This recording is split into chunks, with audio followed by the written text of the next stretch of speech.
Hello and welcome to Clearview Television News. We are reaching you live from Nigeria's capital city, Abuja. In the news, House of Representatives to hold valedictory session Thursday, June 6th, as Gbajabiamila denies alleged conviction by U.S. court. APC accuses Oyegun of bequeathing dysfunctional party as feud between him and Oshomole gets dirtier. 40 bodies pulled from River Nile in the Sudanese capital, Khartoum, following violent crackdown on pro-democracy protests.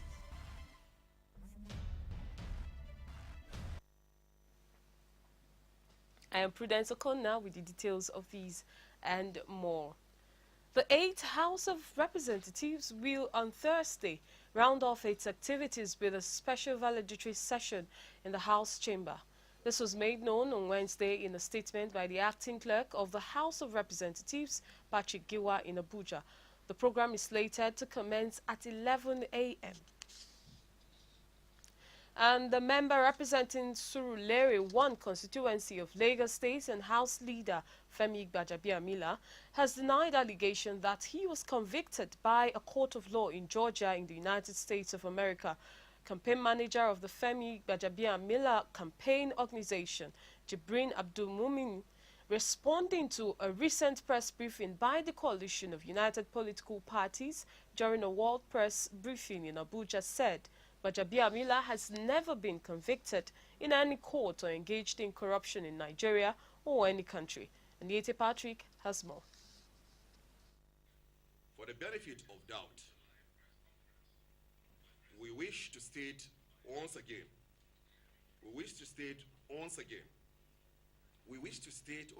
and emphatically clear that Honorable Femi Gbajabiamila has never been convicted for any crime in the United States of America, Nigeria, or any other country around the world for that matter. He has never been accused of corruption and has no corruption case hanging on his neck in Nigeria or anywhere around the world. He has never been accused. He has never committed perjury and has never committed perjury in Nigeria or any country of the world. He was eligible to contest in all previous elections he won, and indeed eligible to contest for the office of Speaker of the House of Representatives of the 9th Assembly. Abdul Mumin said that the judiciary should not allow itself to be muddled in the false allegations. According to him, Femi Gbajabiamila has instructed his lawyer to take legal action and seek redress in the courts of law. Honorable Femi has severally and comprehensively responded to these allegations, provided clarifications, and set records straight. The allegations have also been tested and struck out in court of law in Nigeria.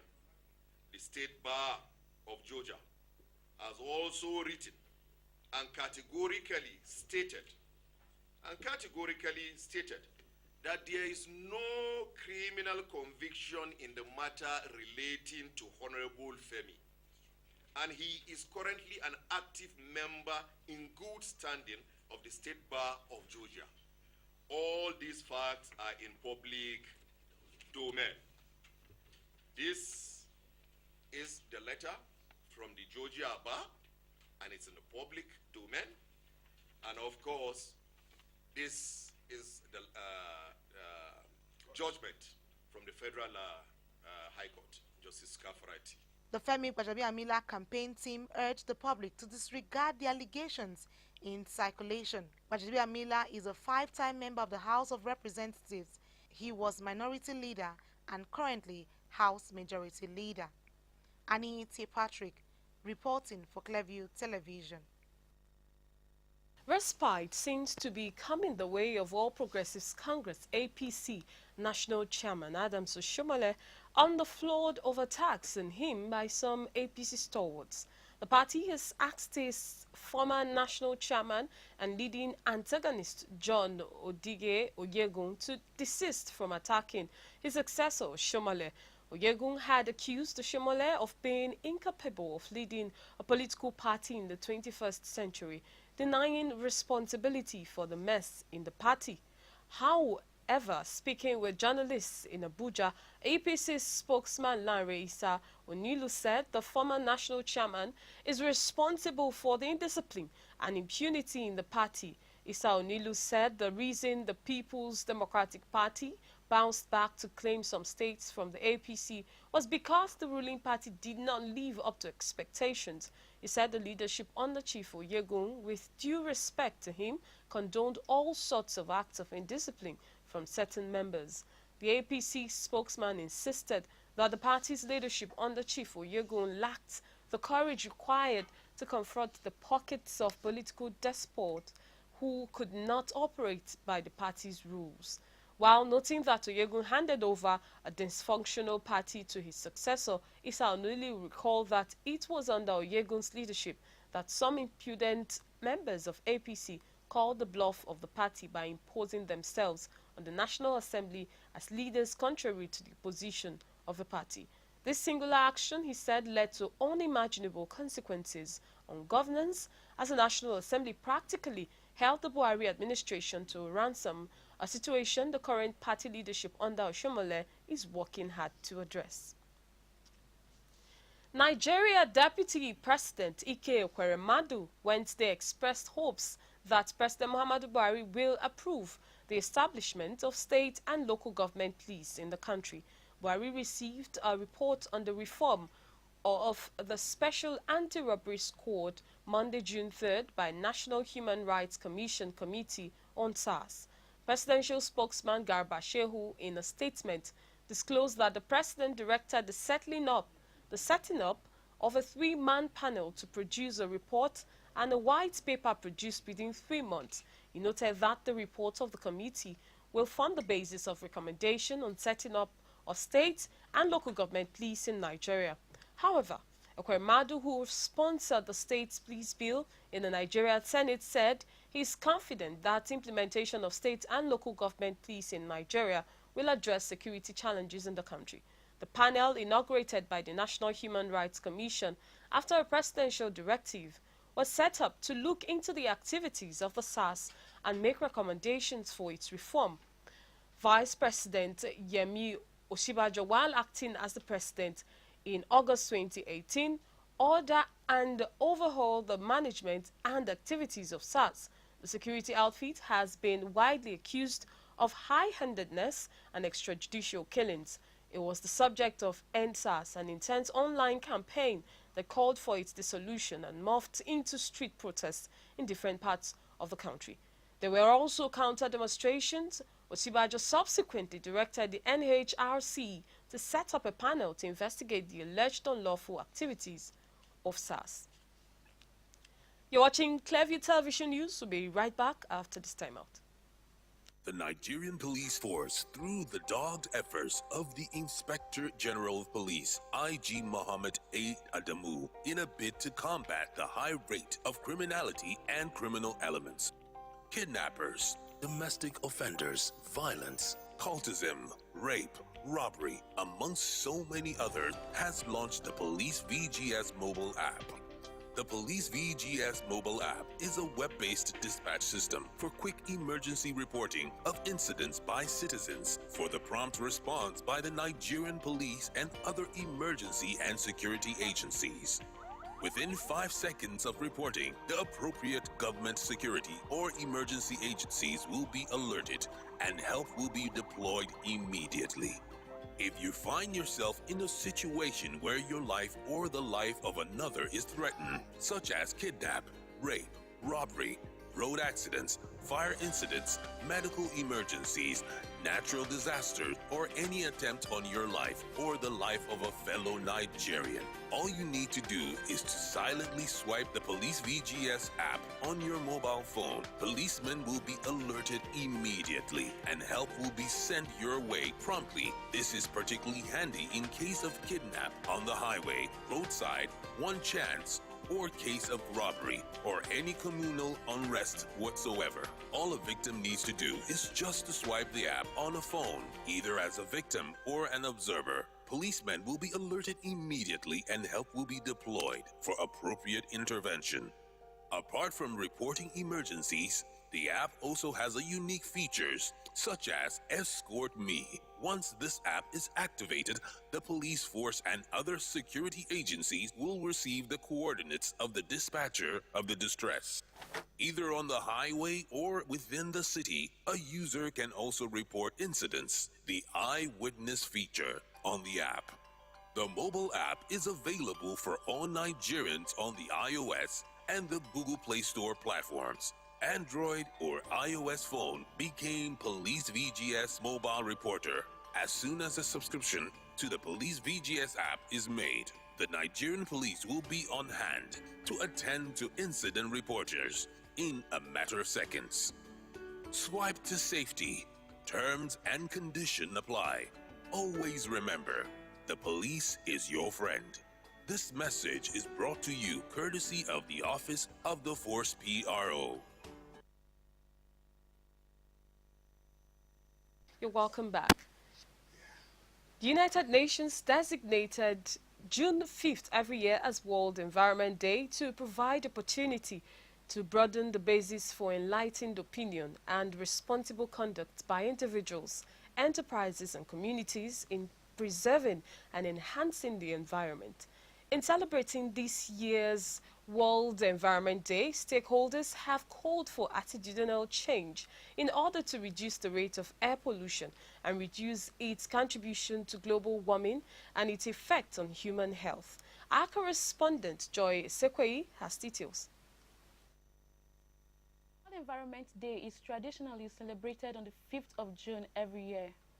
It is the United Nations principal vehicle for encouraging awareness and action for the protection of our environment. Especially now that it's raining, you know, as rain falls, those garbages are being soaked, and when you pass through such areas, you find out that the fields from there, you won't even be able to, like, you know, have good breath. You will have to seize your breath for some time before you know, proceed. I think they should have like an office annex in these areas. So when they have an office annex in these areas, they have representatives that would go supervise those places and have workers or cleaners that would, you know, ensure that every day they pick up this garbage, they pack up this garbage, bring in their vans, they pack up this garbage, and at the end of the day, if they keep doing it routinely, I think we would be able to have like a pollution-free environment. Apart from garbages, we have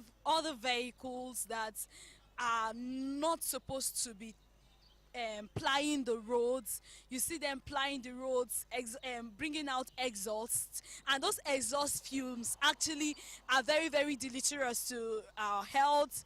And you know, I don't know what the Federal Road Safety are doing about it. Some Nigerians who spoke with Clearview called on the government to provide the necessary human and legal framework that will keep watch of the environment to address pollution. Our government is not do the best thing to keep our environment clean. But ourselves, what we need to do ourselves, but because everything cannot depend on the government, so we ourselves, individual, we have to keep our environment clean in order to avoid all this contamination from air pollution. Begging the government to do their best, their not best to keep the environment clean for us. Because when the environment is clean, we are sure that we are free from some disease that we contacted through air. Others urged citizens to keep their environment clean and the government to help provide enough manpower that will keep the environment clean to avoid diseases. The fact there is that we humans are the same ones polluting the environment, and mostly it's being caused by the things we do, like burning of refuse. So if we see, like even the generators we use, they cause airborne to our environment and it's harmful to our health. As people celebrate the day and its uniqueness, it is important to take action to improve the environment. Joy Esekweyi reporting for Clearview Television. Still talking about the environment, we have with us in the studio the Director General, Africa Clean Energy Summit and the Africa Climate Solution Center, Dr. Victor Fadoke. Dr. Fadoke, you're welcome to Clearview Television News Studio. Happy World Environment Day. Same to you. Same to you, sir. All right, Mr. Fadoke, or Dr. Fadoke, let me put it. Fadoke. Fadoke. All right, you're welcome to the studio once again. All right, first, what exactly is the significance of World Environment Day? And why have government across the globe opted to jointly deal with environmental problems? The environment is where we live, and it is responsible for our livelihood. Whatever we do to environment, we do to ourselves. And the recognition of this came about in 1974, when the leaders of the world gathered in Stockholm to focus on human settlements. And it was a decision of the United Nations General Assembly to celebrate this day, June 5, every year, to give a political backing to the issue of the environment that affects everybody, not only human beings, but also plants and trees and all living organisms, even the non-living ones too, in the infrastructure on which we depend upon. So that year, it was 2 years later that the first World Environment Day was celebrated.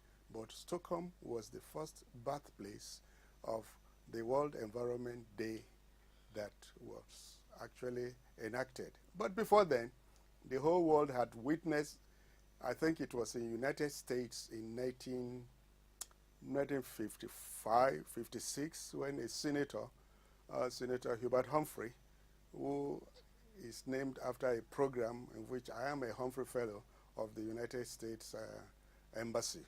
It's a Fulbright exchange program. He actually brought the Wilderness Bill that was signed into law a few years later in 1864 by President Johnson signed it into law. That is the first Wilderness Bill. It's a Wilderness Conservation Bill. But some years later on, some people got very, very disenchanted. And a particular senator is worthy of mentioning, Gaylord Nelson. He decided that, look, the environment we talk about is responsibility of everybody. So he mobilized over 20 million citizens, Americans, from all walks of life to come out and march, because its environment is what you have to demonstrate to show that if you don't do anything about it, it's going to come back to you. What goes around comes around. So the first day in which the event was in April 22nd, 1970. It's a day to remember in your calendar in the history of environmental activism that involves every citizen, about over 20 million of Americans. So that was the first Earth Day. It was 2 years later that the United States enacted the Clean Air Act and the Clean Water Act, followed by the Stockholm Declaration of the United Nations General Assembly. And in 1987, the General Assembly decided to rotate it from country to country. The responsibility for the World Environment Day rests with the United Nations Environment Program.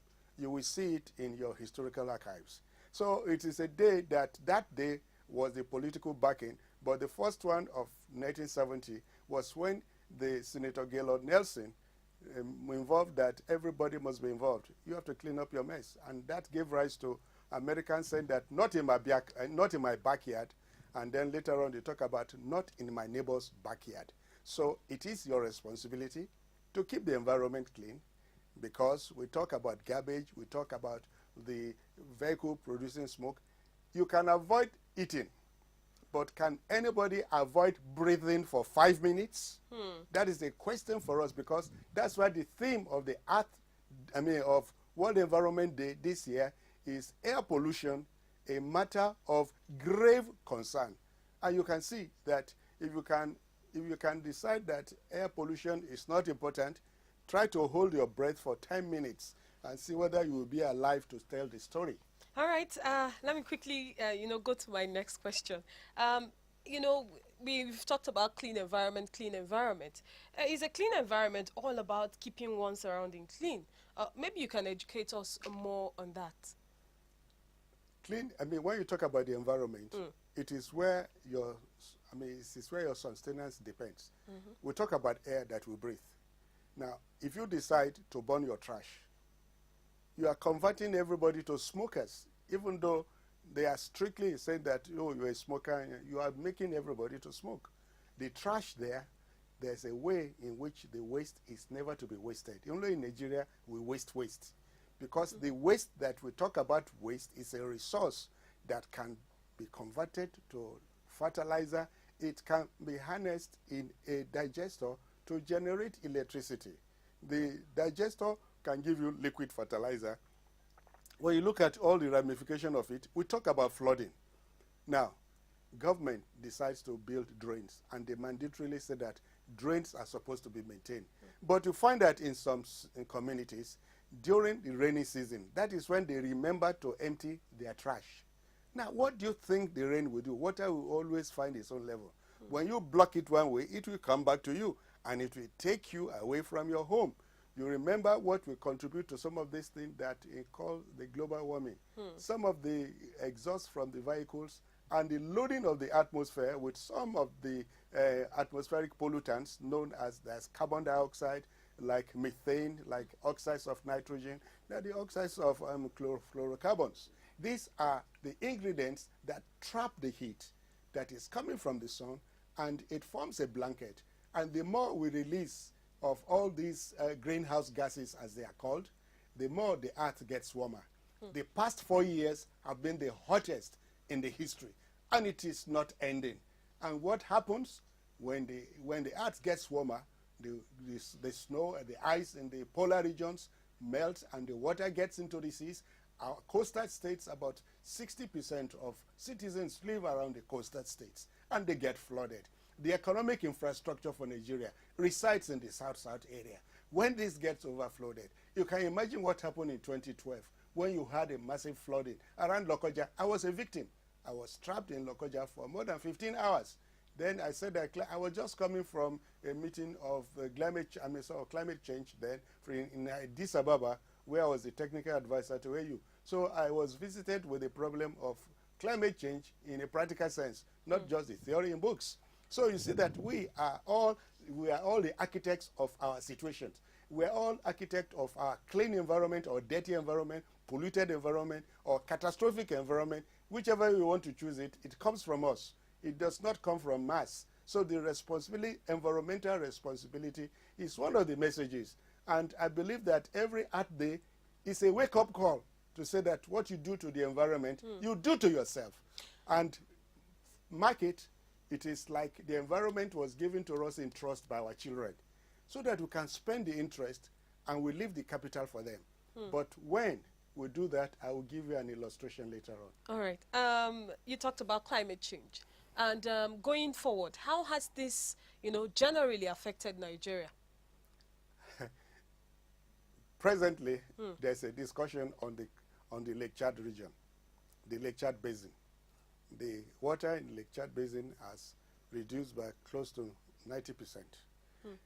Presently, we have the crisis of the herdsmen in Nigeria that don't have grazing ground. We also have, from the north, we have the Sahara Desert, taking about 400 meters every year. We have in the south the rising sea level. Within the middle, the savanna we talk about is no longer existing, and all flesh is grass. Our life sustenance depends on the green, and our habits too. About 85% of deforestation is caused by cutting down trees for cooking. And the cooking does not stop on only cutting down the trees.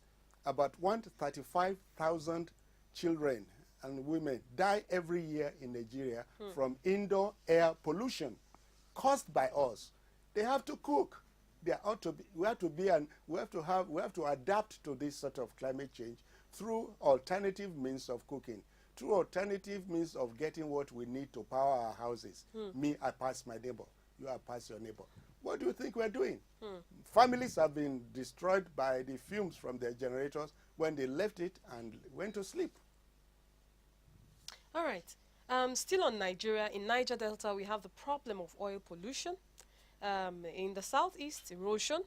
And in the north is desertification. That's deserts almost going away. And do you, this so far taken by, do you think the should I say the action taken so far by the federal government have been able to address these challenges? So if that's the case, so what will be your recommendation of Nigeria as a nation if we must get it right, on environment matters? Nigeria has not been left out because our first wake-up call came in 1988 when we had the toxic waste in cocoa. That was when I just started my career in the ministry, in the Environmental Planning and Protection Division of the Federal Ministry of Works and Housing. That was the first wake-up call. But I would say that that led to the creation of the Federal Environmental Protection Agency. And we produced the first book. This hand wrote that book, the FEPA Green Book, that spelled out what led to the creation of EIA and the various departments. And later on, some years around 1990, it was a bold step when the regime of President Obasanjo came in, and he set up a committee on, this was a presidential something committee that he formed, led by General Danjuma. So the subcommittee on ecology and environment was by late Echwero, Senator Echwero.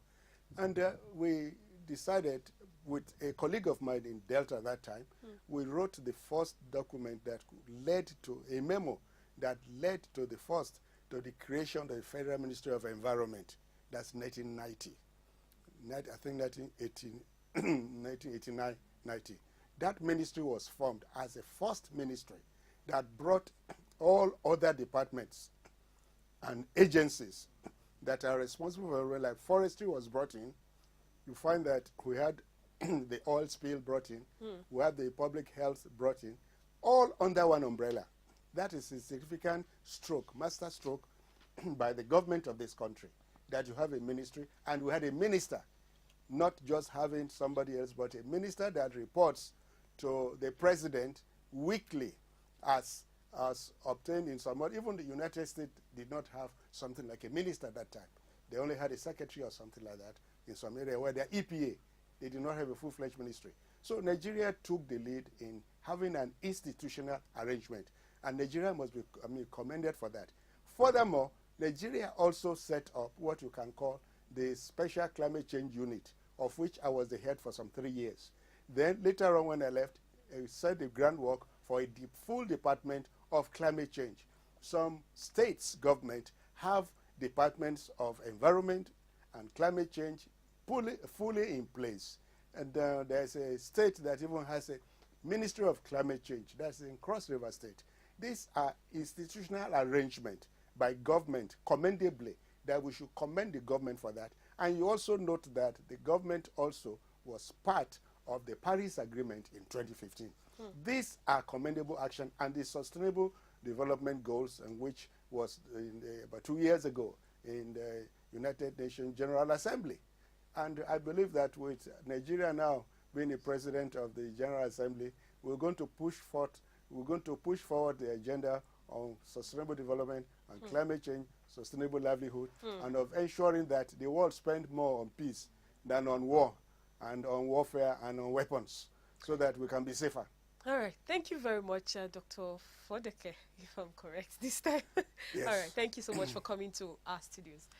And moving on, now we are talking about the celebration, the Eid al-Fitr celebration. Some fun seekers in the Federal Capital Territory have described the second day of Eid al-Fitr 2019 celebration as a moment to be thankful to Allah and spend time with family. The respondents who spoke to Clearview Television at Jabi Lake, Abuja, said the day is dedicated to friends and family. Our correspondent Magdalene Michael reports that although few families were gathered at the lake, more of children playing several games, cycling and horse riding.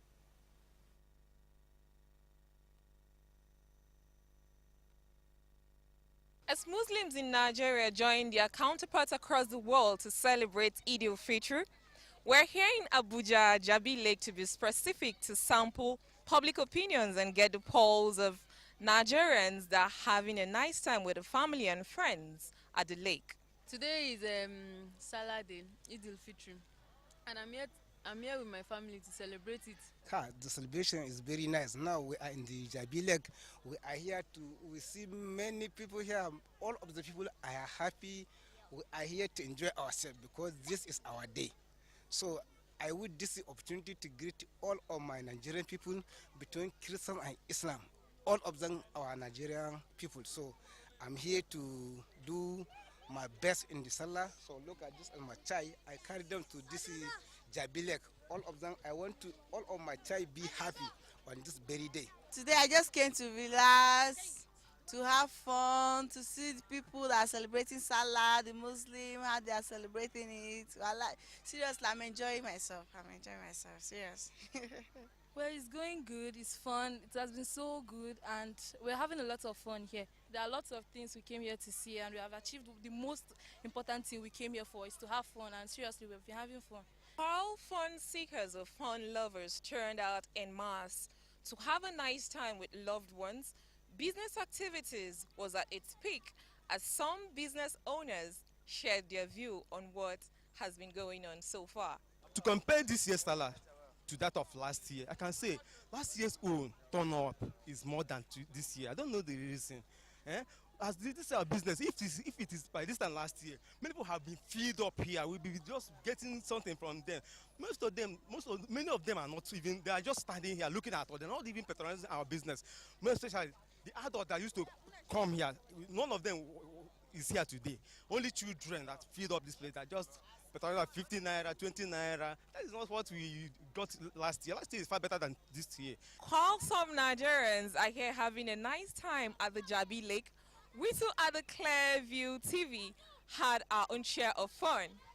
In Abuja, Magdalene Michael reporting for Clearview Television News. Public holidays are opportunities for people to unwind and have a good time with families and friends. Vacations, on the other hand, are intentionally scheduled by individuals or groups of individuals away from usual routine for the purpose of recreation. While public holidays may be shorter, vacations are longer. Clearview TV's correspondent interacted with some Abuja residents to find out how often they go on vacations. Yes, as for me, I do have time for vacation. You know, despite there is no time, but sometimes in life, as a human being, you create chance and time for yourself, because it's very important, you know, to create chance for yourself. So I do have time, sure. Any relaxation center is cool by me, you know. Or apart from that, you know, you go to any, you know, place that is pleasant for you. So definitely, I do. We don't have time to go on vacation, but sometimes let's say during weekend, but it's not all the weekend that we used to go out like this. But you know, like this one is festive time during Salah, so we have the opportunity to go out with our family. Not really, but it had to be once in a while, like this kind of opportunity.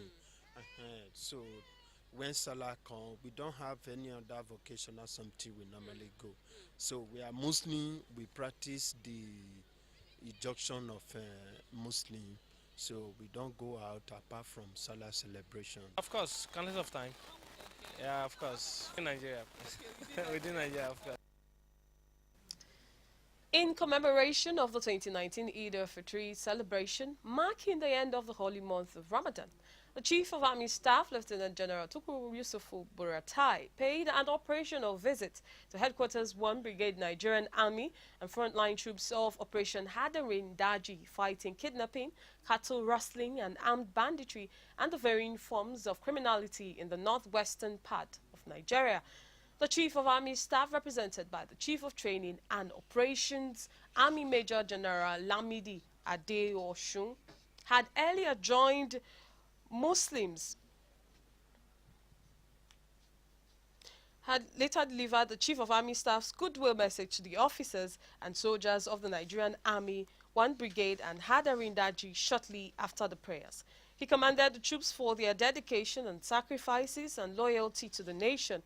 He urged them to remain steadfast in the ongoing efforts to checkmate insurgency, banditry, and other associated insecurities in Nigeria. The Chief Imam of 1 Brigade, Captain A. Kado, also offered prayers for the protection and victory of the Chief of Army Staff, officers, and soldiers of the Nigerian Army, as well as the entire people of Nigeria. 2 persons have been confirmed dead in separate accidents in the Lagos-Ibadan Expressway in Ogun on Eid-el-Fitr Day. Clement Oladele, the sector commander of the Federal Road Safety Corps in Ogun State, who confirmed the incident on Wednesday, said the first crash occurred around 4:52 a.m. on the Lagos-Ibadan Expressway at AP Patrol Station at Shagamu. He said that the accident, which involved an Iveco truck marked KTU 565XW, was as a result of excessive speeding, which led to loss of control. Oladele said that the accident involved 3 male adults, adding that 2 persons sustained injuries while 1 person died. The FRSC boss explained that the injured and the dead were taken to the Olabisi Onabanjo University Teaching Hospital, Shagamu. Oladele stated that the second crash occurred at about 3:54 p.m. on the same expressway at Ogunwaking, and it involved a Toyota Hayek bus with registration number LND 626XR. He said that the accident was caused by a reckless driving and wrongful overtaking, adding that the bus hit the barrier and somersaulted. Oladele explained that the crash involved 17 persons, 6 males, 8 females, and 3 children. 6 persons, he said, were injured while 1 female adult died in the accident. You're watching Clearview Television News. We'll be back after this time out. Watching Clearview TV. Don't touch that, Mr. Ru. Mr. Legbegbe said that. Oh, Lord, God bless you. My name is Olariwaju Torusheju, popularly known as Ambassador Wahala. You are watching Clearview TV. Don't touch the dial. If you touch the dial, all you need to do is to increase the volume. If you change up 75% of your life, now you don't change. So, hi there, my name is Feza from Tanzania, and keep watching Clearview TV. Mwah. Ladies and gentlemen, this is Harry Song, aka Miss Songs, aka Cha-Cha King, aka Power for the Girls, aka thank you. You're watching Clearview. Don't go nowhere, stay in this place because it's very clear and the view is bright. Thank you, I love you. Yo, what's up, my people? It's your boy Skibby Mayana, the Oracle nobody can tackle, and you're watching Clearview TV. Oh, clear, oh, clean. Skibby says so. Let's go. My name is Simi, and you're watching Clearview TV.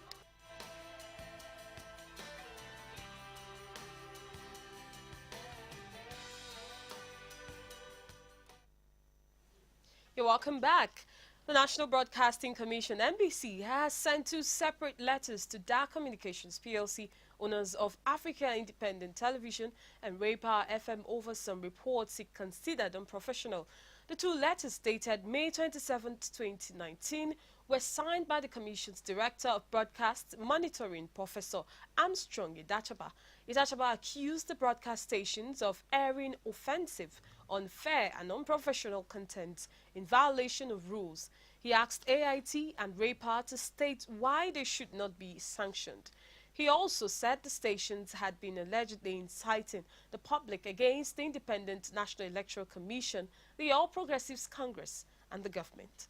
In another letter, the NBC wondered what the motive behind the documentary Nigeria Judiciary on Trial, Lessons from Kenya could be.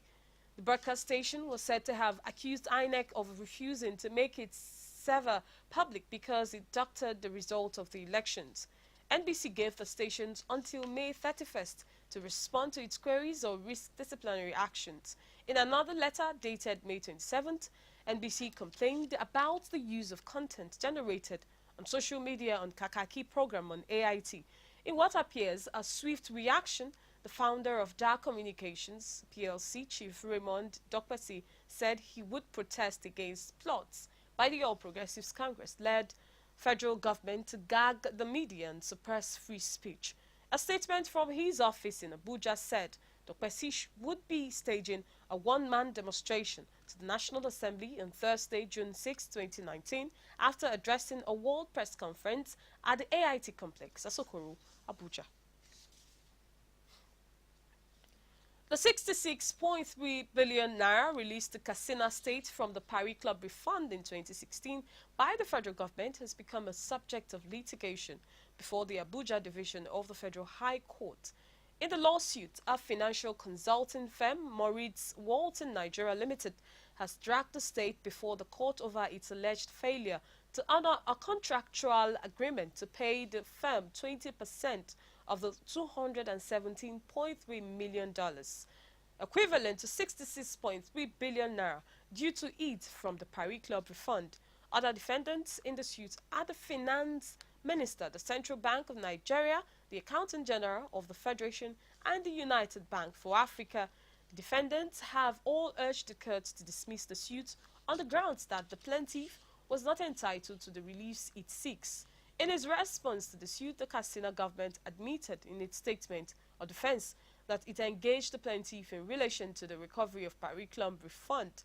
The state, however, argued that the firm was not entitled to the 20% it claimed because it failed to meet the conditions contained in its engagement letter. The Ekiti State House of Assembly has ordered the 16 suspended local government chairmen in the state to refund 3.6 billion naira to the state treasury. The decision, which was taken during the valedictory session of the 5th Assembly, was based on the support of a panel which indicated that the council chairman of mismanagement the council chairman of mismanagement of public fund. The lawmaker representing Ikere constituency 2, Mr. Sunday Akini, on Monday represented the report of the House Committee on Public Account, which recommended sanctions for the local government chairman. However, the PDP lawmakers in the House of Assembly opposed the recommendation. The PDP lawmakers were, however, overruled by the Speaker, Adeniran Alagbada, who claimed that the chairman went too far in their actions. Alagbada cited on an example of his local government, Ishe-Orun, where over 300 million naira was set aside for building of secretariats, but the contract was not executed. Kano State Governor Abdullahi Umar Gadje has presented relief materials and cash worth 17.9 million naira to the victims of flood disaster across the state. 3 local government areas out of the 7 affected areas in the state had already been presented with relief materials, which include Gwarzo, Kabo, Ramin, Gado local government areas. Gaduje disclosed this at the flag-off ceremony of distribution of relief materials to the victims of 2018 flood disaster organized by the National Emergency Management Agency in Dambata local government area. Abdullahi Gaduje, represented by his deputy Nasiru Yusuf Gawuna, explained that the gesture was part of the present administration's commitment to ease the hardship of the affected people, as only God could compensate them on what they have lost. Gaduje revealed that his administration had earmarked the sum of 100 million naira to support the victims of the flood disasters across the state, assuring that the remaining 4 local government areas that have been affected by the flood will soon be presented with the relief materials, which include Wudil, Dambata, Dawaking, Tofa, and Gabasawa. The governor then directed the agency to, as a matter of urgency, ensure that all the victims received their share of the relief materials. There was partial sanity on Oshodi-Apapa Expressway on Tuesday as the Presidential Task Force, in collaboration with Lagos State government, commenced removal of all trucks and trailers on the road. The non-enforcement of the presidential directive along the Apapa-Oshodi Expressway was responsible for the untold hardship motorists and residents experienced as a result of gridlock caused by truck drivers. Meanwhile, it was observed that the task force was able to keep a lane from the service lane out of the 5-lane road on the Oshodi-Apapa Expressway. The usual gridlock from Ijesha to Bega Yard disappeared as truck drivers kept a lane free for other motorists. Also, men of the Lagos State Traffic Management Authority, LASMA, and mobile policemen and Federal Road Safety Corps, FRSC, were seen controlling traffic and preventing the truck drivers from parking indiscriminately on the road. However, trucks were still seen on the main expressway from Rainbow inward Tin Can ports. And Bayelsa State Governor Seriake Dickson on Monday dissolved the state's 5th House of Assembly, commending members for their impactful legislation. Dickson said the lawmakers contributed to his administration's numerous achievements. The governor, who spoke extensively on the achievements, noted that a new Bayelsa was emerging. He said the collaborative work between the executive and the legislative members of the 5th Assembly yielded great successes. In his remarks, the Speaker, Kobowe Benson, said the state governor had always related with them as a team player. The organized labor has called on the government to conclude negotiation on the new minimum wage implementation this week because labor leaders will be attending the 2019 International Labor Conference scheduled for Geneva, Switzerland, between June 10th and 21st. The president of the Trade Union Congress, Boy Kaigama, told correspondents that both parties had been working behind the scene on what to present when negotiation begins, as if a few days would be enough for a detailed work to be done before the time. Boy said he was hopeful since both parties had been doing a lot since the committee was inaugurated. While acknowledging the optimism of the TUC president, the secretary of the Joint National Public Service Negotiating Council, Alade Lawal, he noted that such optimism would be met if government came to the meeting with open hands.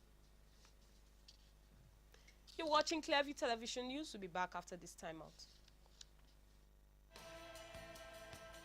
Watching Clearview TV. Don't touch that, Mr. Ru. Mr. Legbegbe said that. God bless you. My name is Olariwaju Torusheju, popularly known as Ambassador Wahala. You are watching Clearview TV. Don't touch the dial. If you touch the dial, all you need to do is to increase the volume. If you change 75% of your life, now you don't change. So. Hi there, my name is Feza from Tanzania, and keep watching Clearview TV. Mwah. Ladies and gentlemen, this is Harry Song, aka Mr. Songs, aka Chacha King, aka Power for the Girls, aka. Thank you.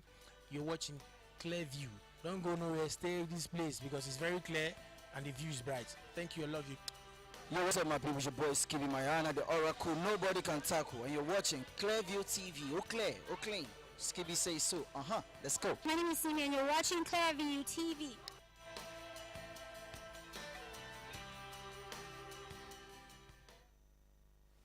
You're welcome back, and moving on to some foreign stories where 40 bodies have been pulled from the River Nile in the Sudanese capital Khartoum following a violent crackdown on pro-democracy protests, opposition activists said on Wednesday.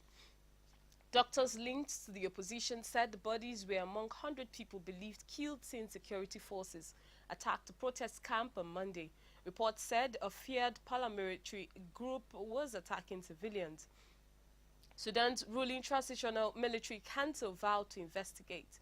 Residents in Khartoum said they were living in fear as members of the Rapid Support Forces roamed the streets. The paramilitary unit, formerly known as the Janjaweed militia, gained notoriety in the Darfur conflict in Western Sudan in 2003. 40 bodies of our noble martyrs were recovered from the River Nile yesterday, the Central Committee of Sudanese Doctors said in a Facebook post. An official from the group told the said group that they had witnessed and verified the bodies in hospitals and that the death toll now stood at 100. The Queen has paid tribute to the heroism, courage and sacrifice of those who died in the D-Day landings. She was joined by 16 world leaders, including U.S. President Donald Trump, in Portsmouth to commemorate the 75th anniversary of history's largest combined land, air and naval operation. Mr. Trump, who was on the last day of his UK state visit, said D-Day may have been the greatest battle ever.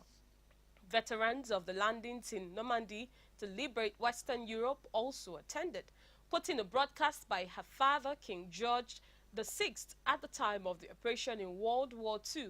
The Queen said the veterans of D-Day demonstrated more than courage and endurance, showing unconquerable resolve. She thanked them with humility and pleasure on behalf of the entire country in need the whole free world. And you're watching Clearview Television News. Up next is sports.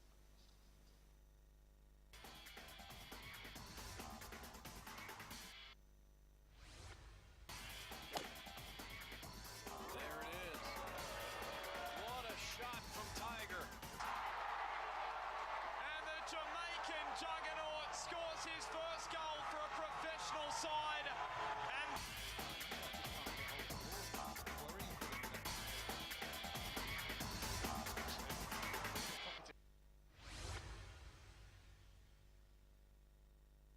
hello and welcome to the sporting segment of Clearview Television.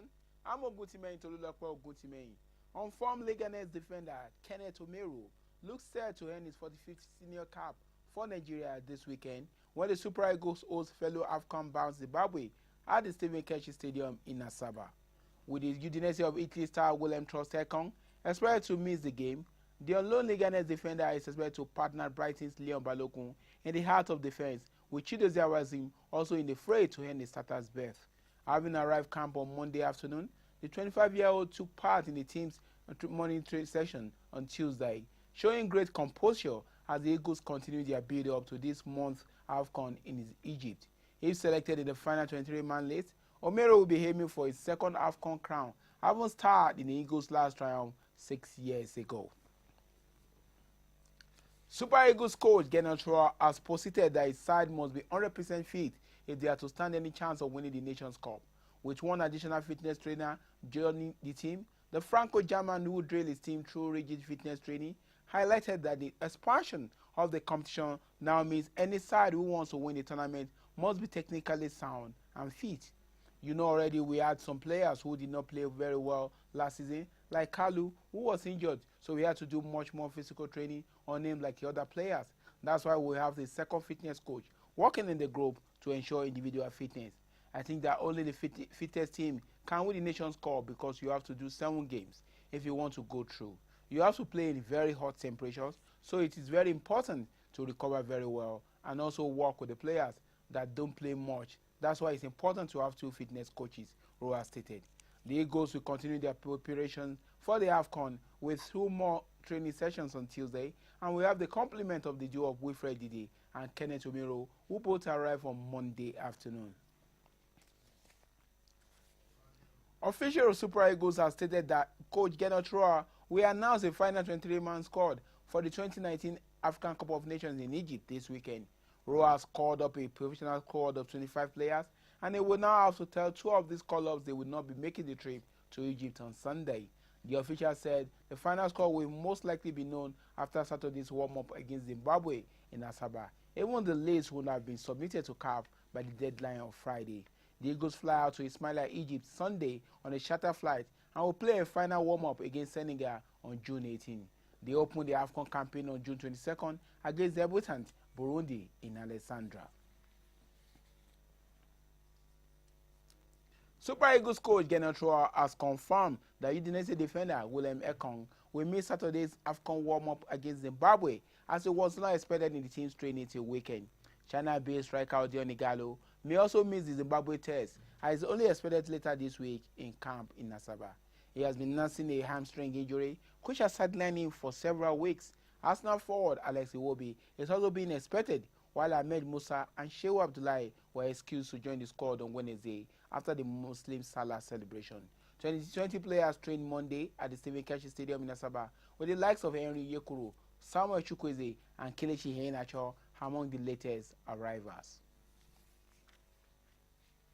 Super Eagles defender Efe Ambrose is shopping for another club after his short loan spell at English Championship side Derby County was not extended.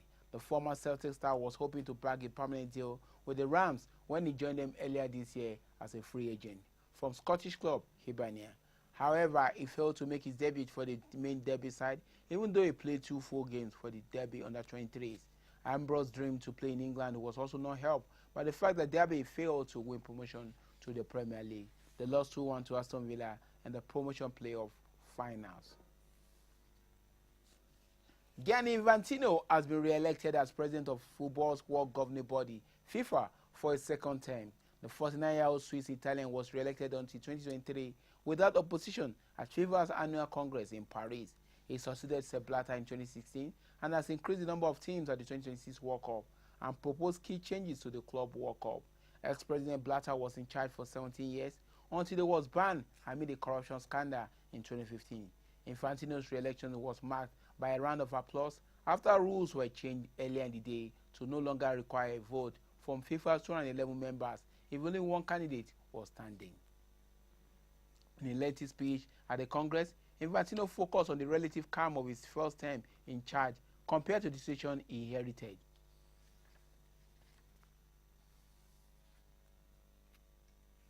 Former UEFA president Lennart Johansson, who oversaw the introduction of the Champions League, has died aged 89. Following a short illness, Johansson headed European football's governing body from 1990 to 2007 before being succeeded by Michel Platini. He led the change from the European Cup to the Champions League in 1992 with multiple entries from some countries. Johansson was defeated in 1998 FIFA presidential election by Sepp Blatter, losing by 111 votes to 80. Swedish heavyweight president Erik Nielsen said no Swede has had similar influence on football in the world. FIFA President Gianni Infantino released a statement saying, "I'm heartbroken by the news of the passing away of Lennart Johansson. A moment of silence will be held at this week's UEFA games, including Wednesday and Thursday's Nations League semi-finals." British heavyweight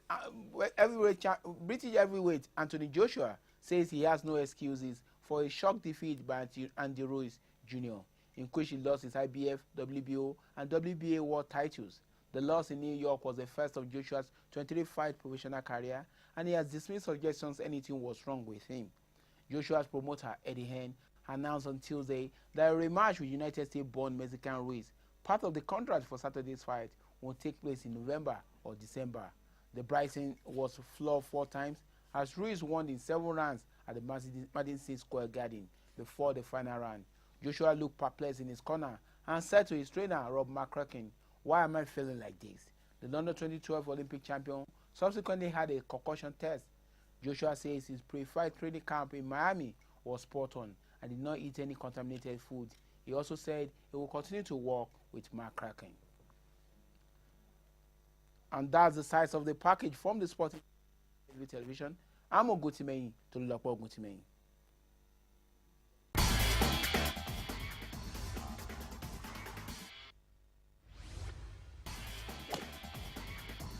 There it is. What a shot from Tiger. And the Jamaican juggernaut scores his first goal for a professional side.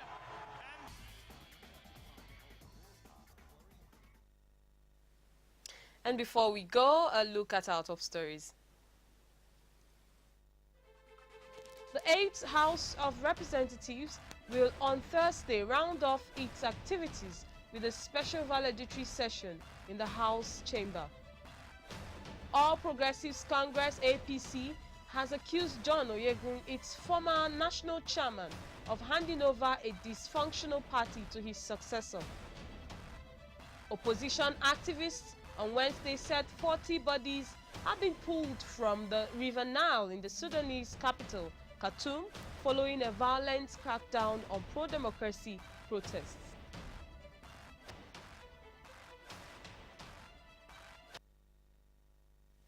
And that's the weight of our news. Remember that you can subscribe to our YouTube channel via Clearview TV, like us on Facebook via Clearview Television Online.